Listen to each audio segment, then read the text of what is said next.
The bass thrummed through my chest like a second heartbeat, vibrating through the thin soles of my sneakers and up into my aching marrow. Friday night at the Gilded Lily meant a sea of expensive cologne, spilled champagne, and the kind of reckless energy that only people with safety nets can afford.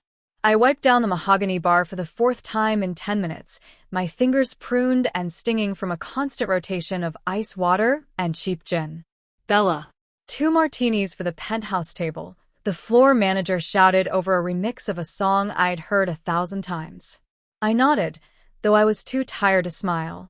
My arms ached, and my feet were screaming. This double shift was a slow death, but my father's medical debts didn't care about my exhaustion, and the collectors cared even less.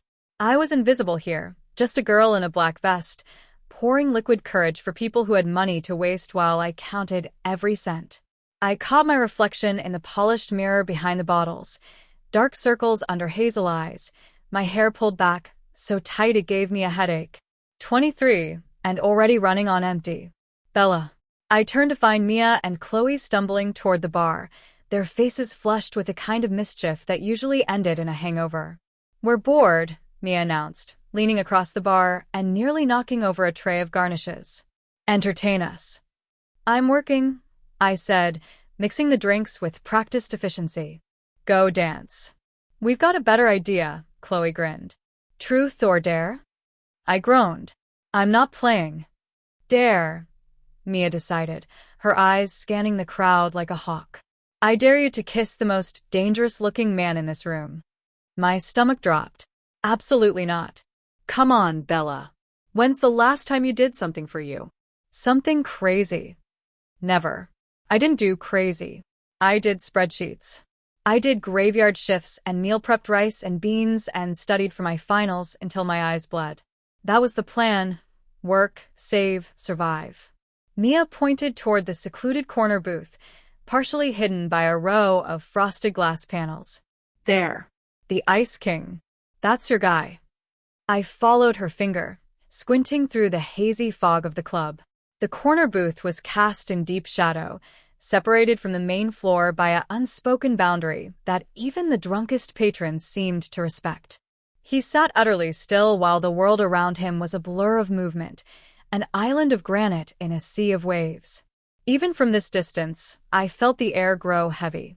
I couldn't see his face clearly, only the sharp, lethal cut of his jawline and the way his broad shoulders filled out a suit that probably cost more than my father's entire house. 3 men stood around him like gargoyles, their gazes never resting, scanning the room with a cold, focused intensity. My voice came out as a whisper. Unless you're scared, Mia teased. I looked at the men in suits, then at the $500 they'd slapped on the bar, enough to cover my electricity bill for 3 months. I took a breath, stepped out from behind the safety of the mahogany, and walked straight into the shadow. The walk from the safety of the mahogany bar to the secluded corner booth felt like a march toward a gallows built of velvet and shadow. Every step I took away from the pulsing strobe lights and the safety of my friends felt like stepping out of one world and into another, one where the oxygen was thinner and the stakes were written in blood. The $500 dare felt like a heavy stone in my pocket, a desperate price for a desperate girl, but as I crossed the invisible line into the VIP section, the money was the last thing on my mind. The air here didn't thrum with the bass. It was heavy, pressurized, and cold. The 3 men flanking the booth didn't move as I approached, but their eyes tracked me with the clinical precision of wolves watching a deer wander into their clearing. My heart was a frantic drum against my ribs, and my palms, usually damp from ice water, were suddenly bone dry. Then he looked up. Derrick Osmond didn't react like a normal man being approached by a girl in a dive bar. He didn't smile, and he didn't look intrigued. He simply watched me. His eyes were the color of a frozen lake, pale, piercing, and utterly devoid of mercy. The sharp, lethal cut of his jaw was even more intimidating up close, and the raw power radiating from him made the floor feel unsteady beneath my feet. I didn't give myself time to think. If I hesitated, I would run. I leaned down, the scent of expensive sandalwood and cold rain hitting me like a physical blow. I pressed my lips to his. It wasn't the soft, romantic kiss of a nursing student's dreams.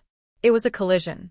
His lips were firm, unyielding, and for a terrifying second, I thought he might actually kill me for the transgression. But I didn't pull away.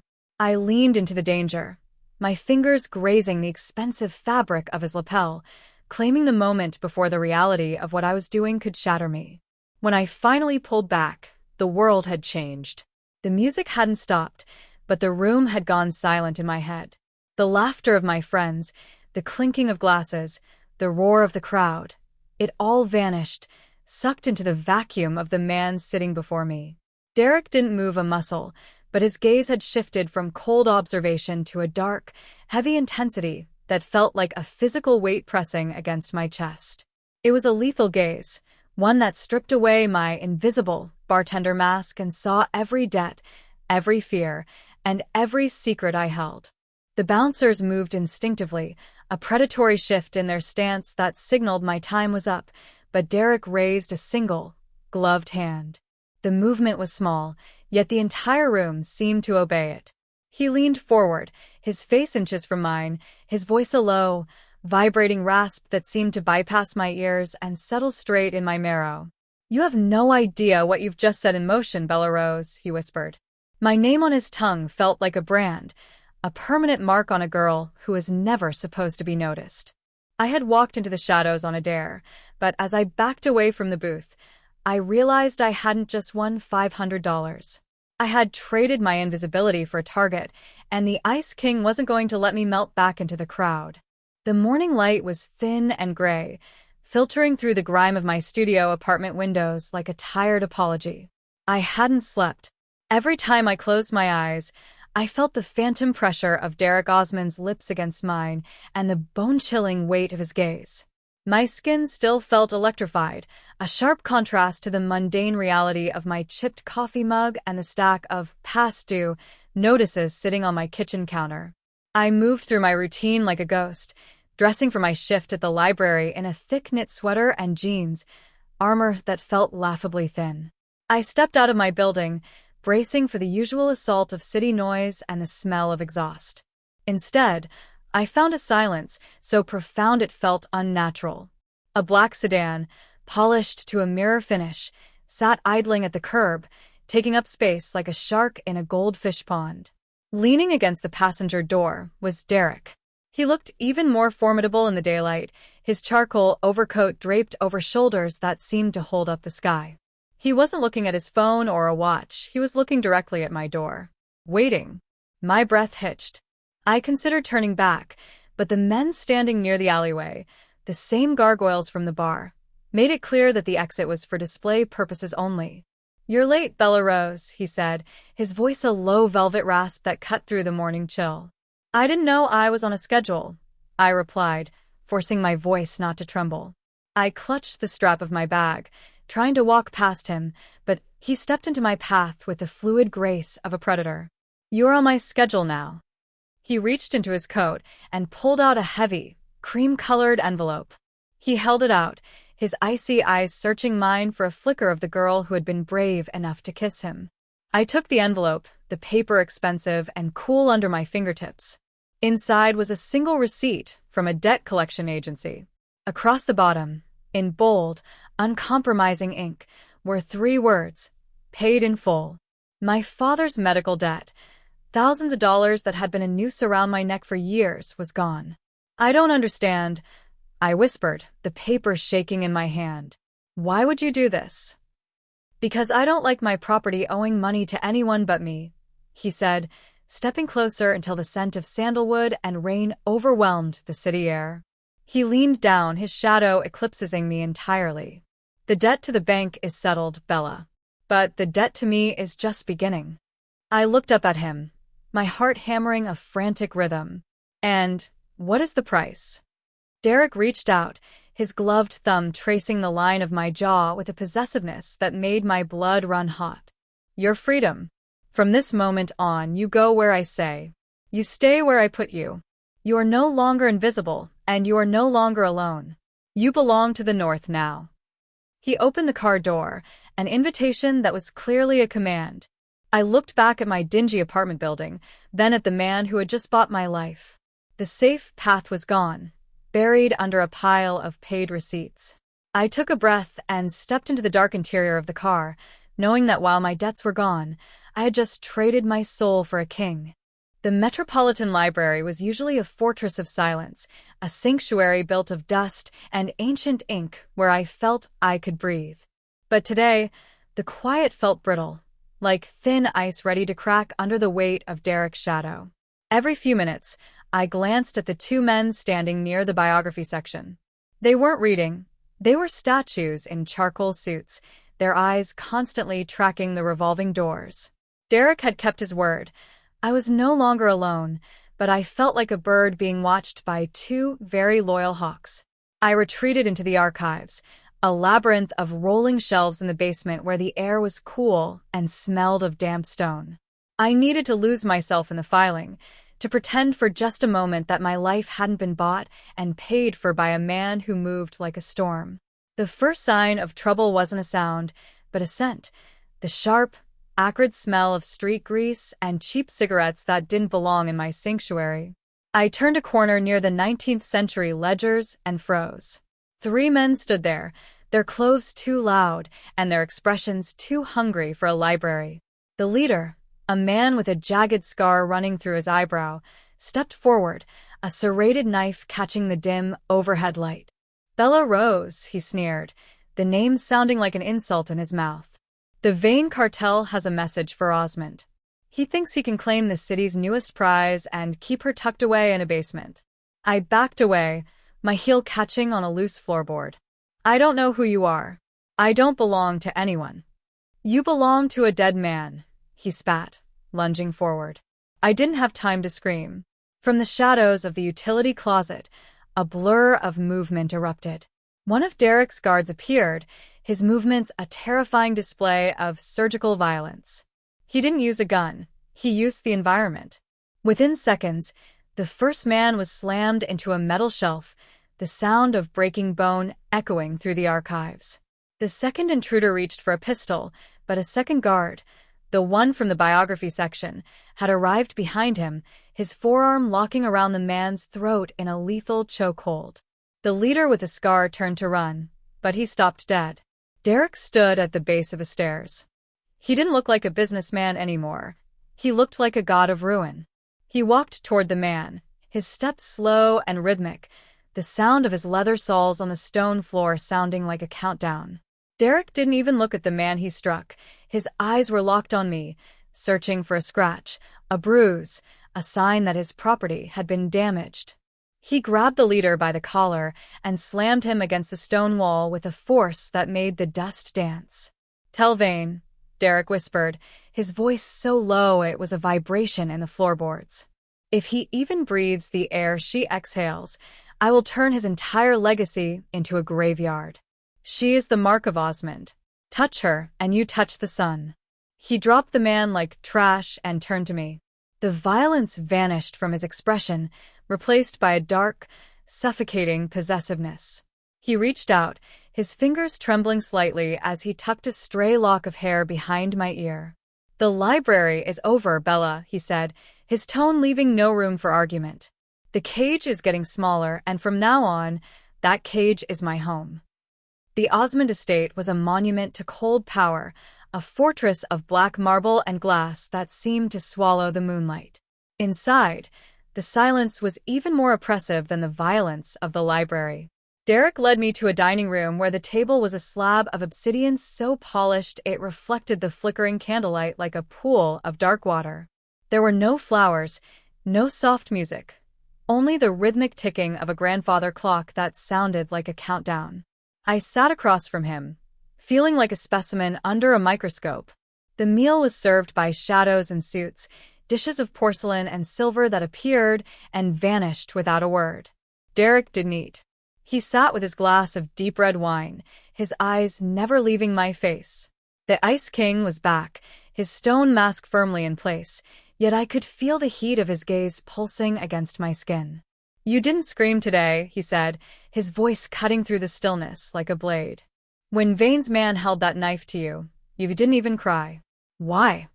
I put my fork down, the clink of metal against plate echoing too loudly. I've spent the last 3 years watching my father die in a hospital bed, Derrick. I've dealt with debt collectors who threatened to burn my house down. I think I ran out of screams a long time ago. Derrick leaned back, a small, dangerous spark of interest flickering in his frozen gaze. Most women in this city would have used that kiss as a way to get close to my wallet. You used it as a dare. And now that you've seen the blood that comes with it, you're still sitting here, looking me in the eye. I don't have anywhere else to go, I reminded him, my voice steady despite the flutter in my chest. You bought my debts. You marked me. I'm a ghost in my own life now. He stood up, the movement fluid and silent, and walked the length of the long table until he was standing directly behind my chair. He didn't touch me, but the air around him was pressurized, charged with a lethal electricity. You aren't a ghost, Bella. You're the only thing in this house that's actually alive. He leaned down, his breath warm against my ear, sending a shiver down my spine that had nothing to do with fear. Vane thinks you're my vulnerability. He thinks I'll trade a piece of my empire to keep you breathing. He's half right. I won't trade a single brick. I'll just kill anyone who makes me consider the bargain. He reached out, his hand hovering near my throat before he finally let his fingers graze the skin. It was a light touch, but it felt like a claim. Tell me, Bella, does it terrify you? Knowing that the most dangerous man in the North won't let you go. I looked at our reflection in the dark glass of the window, the invisible librarian and the Mafia boss, two people who shouldn't exist in the same story. What terrifies me, I whispered, is that for the first time in years, I don't feel like I'm running. Derrick's grip tightened almost imperceptibly on the back of my chair. Good. Because the hunt is over. Now, we simply wait for the world to realize you're mine.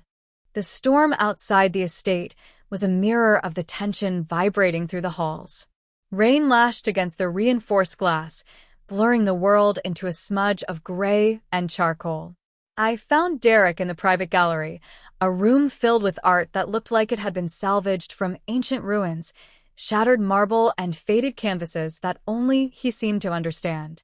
He was holding a glass of amber liquid, his back to me, his silhouette carved out of the shadows. On a pedestal in the center of the room sat a leather folio and a set of keys. There was also a nondescript envelope. I knew what it was before he even spoke. The Vane cartel has declared a formal blood feud, Derrick said, his voice devoid of its usual warmth, sounding as cold as the marble surrounding us. Last night's skirmish was just a prologue. They aren't going to stop until they've reached the heart of this house. And they see you as that heart, Bella. He finally turned, his eyes searching mine with a look of profound, agonizing conflict. Inside that folio is a passport with a different name. The keys belong to a villa in the south of France. My jet is fueled and waiting at a private hangar. You can leave tonight. No one, not Vane, not the banks, not even my own men, will ever be able to find you. I felt a cold hollow open in my chest. You're giving me back my freedom? The thing you said I'd traded for my life. I'm giving you a chance to survive, he corrected, stepping closer. For the first time, he looked tired. The weight of his crown was visible in the slight slump of his broad shoulders. I marked you to keep you, but I didn't realize how quickly the fire would spread. If you stay, you aren't just a librarian in a golden cage anymore. You're a soldier in a war you never asked for. I can't guarantee you'll see the next sunrise if you stay by my side. I looked at the passport. I thought about the library, the quiet shifts, and the simple safety of being invisible. I could go back to being just Bella Rose. I could forget the scent of sandalwood, the weight of his gaze, and the way my heart thundered when he entered a room. I could be safe. I walked toward the pedestal, my fingers hovering over the leather folio. Derrick watched me, his jaw set, his breath held as if he were waiting for a sentence to be passed. You told me that beauty can be born in darkness, I whispered, looking at a shattered statue of a goddess near the window. You told me that love didn't have to be safe to be real. I was being selfish, he rasped. I wanted you to stay. I looked up at him and, with a slow, deliberate motion, pushed the folio off the pedestal. It hit the floor with a dull thud. I didn't need a new name. I didn't want a villa in France if he wasn't there to fill the rooms. The dare was to kiss a stranger, I said, stepping into his space until our chests nearly touched. But you aren't a stranger anymore, Derrick. And I'm not running from the only person who actually sees me. Derrick's hand found the back of my neck, his fingers tangling in my hair with a desperate, crushing intensity. He didn't say thank you. He didn't have to. The way he pulled me into him, his forehead resting against mine as the thunder shook the house, was all the answer I needed. The war was coming, but for the first time in my life, I knew exactly whose side I was on. The air in the grand hall of the Osmond estate was thick with the scent of gun oil and ozone. Outside, the storm had reached a fever pitch, but inside, the silence was a weapon. Derrick stood at the center of the room, his coat discarded, his white shirt sleeves rolled up to reveal forearms corded with tension. He was checking the magazine of a sleek, black handgun with a clinical detachment that should have terrified me. Instead, it made me stand taller. "There at the perimeter," he said, his voice a low, steady anchor in the rising chaos. He looked at me, his eyes searching for the flicker of doubt he expected to find. "Last chance, Bella. The safe room is reinforced. You don't have to see this." I walked over to him, my heels clicking sharply against the marble, a sound of intent rather than retreat. I reached out and adjusted his collar, my fingers steady. "I've spent my life hiding in the stacks of a library, Derrick. I'm done hiding. If this is the world you live in, then it's the world I live in too." A ghost of a smile touched his lips, a rare, lethal flash of pride. He handed me a small, compact silver pistol. "Safety is on. Only use it if they get past me. And Bella? They won't get past me." The breach happened with a deafening roar as the front oak doors splintered under a tactical charge. Glass shattered, and the night poured in along with a dozen men in tactical gear, the Vane cartel's final, desperate play. The room erupted into a symphony of violence. Derrick moved with a terrifying, fluid grace, a shadow among shadows. He wasn't just defending his home. He was a force of nature, neutralizing threats with a precision that was as beautiful as it was horrific. I stayed low behind the obsidian desk, my heart hammering against my ribs, but I didn't close my eyes. I watched as the leader, the man with the scarred eyebrow from the library, burst through the smoke, his eyes wild with a suicidal kind of hunger. He saw me and leveled his weapon, his face twisted in a sneer of triumph. "Osmond's weakness," he screamed. Before he could pull the trigger, a single shot rang out, muffled by the roar of the wind. A small red bloom appeared in the center of the man's forehead. He collapsed like a puppet with cut strings. Derrick stood 10 feet away, his arm extended, his expression a mask of absolute, unyielding stone. The remaining Vane soldiers, seeing their leader fall and the sheer brutality of the Osmond defense, began to retreat into the night, realized that they hadn't attacked a man, they had attacked a fortress that had found its heart. As the smoke began to clear, Derrick turned to me. He dropped the gun and crossed the room in 3 strides, pulling me into a crushing embrace. His heart was racing, a frantic thud against my own. He buried his face in the crook of my neck, his breath ragged. "You're safe," he whispered, the command in his voice finally breaking into raw relief. "It's over." I pulled back just enough to look at him, my hands cupping his face.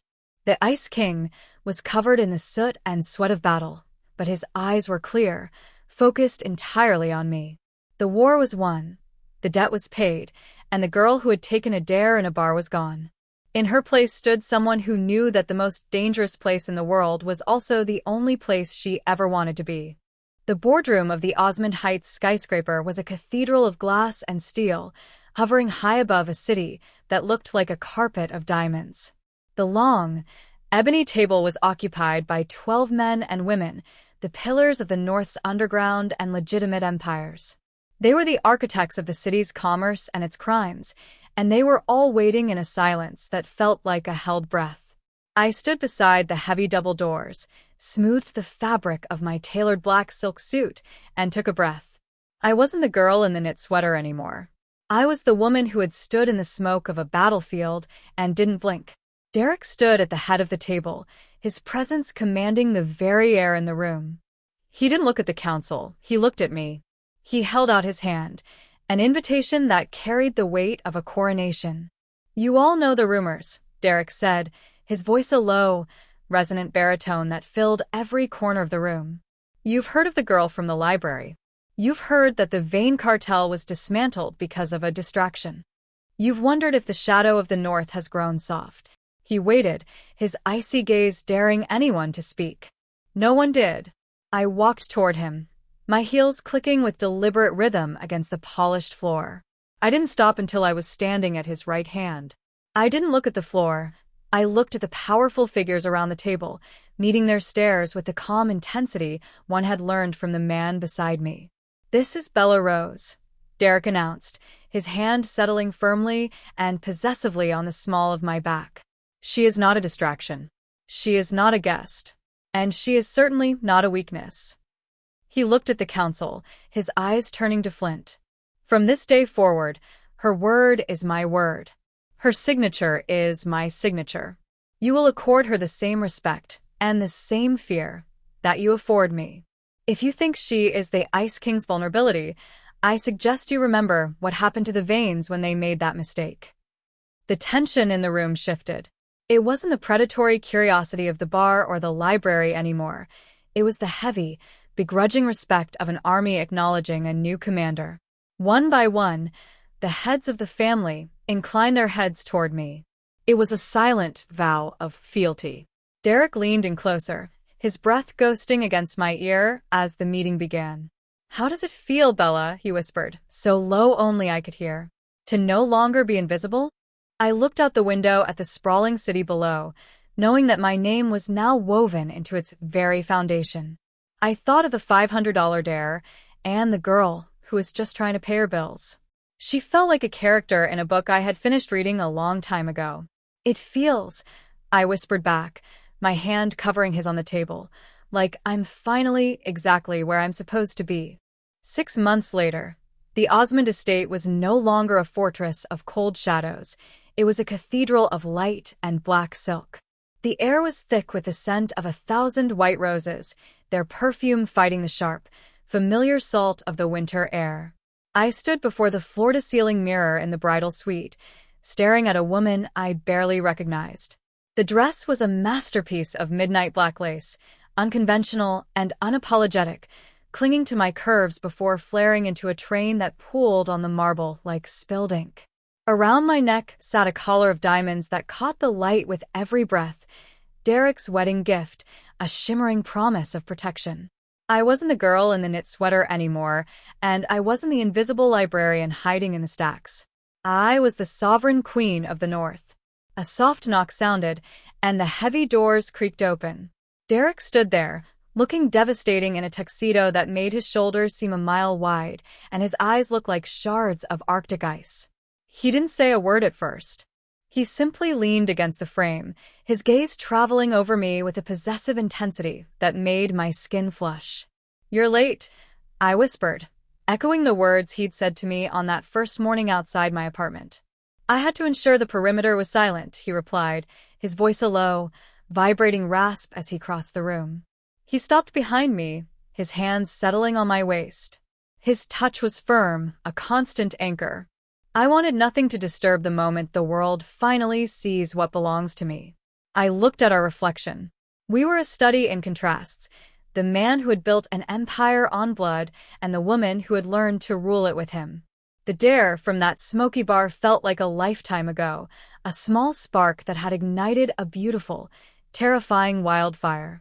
"They're waiting for us," I said, watching his eyes in the mirror. "Let them wait," Derrick murmured, leaning down to press a lingering kiss to the curve of my neck. "They know who we are now.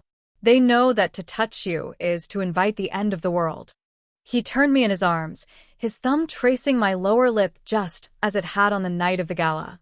The fear that had once defined my life was gone, replaced by a fierce, dark devotion. I had traded the safety of the stacks for the danger of the throne, and I had never felt more alive.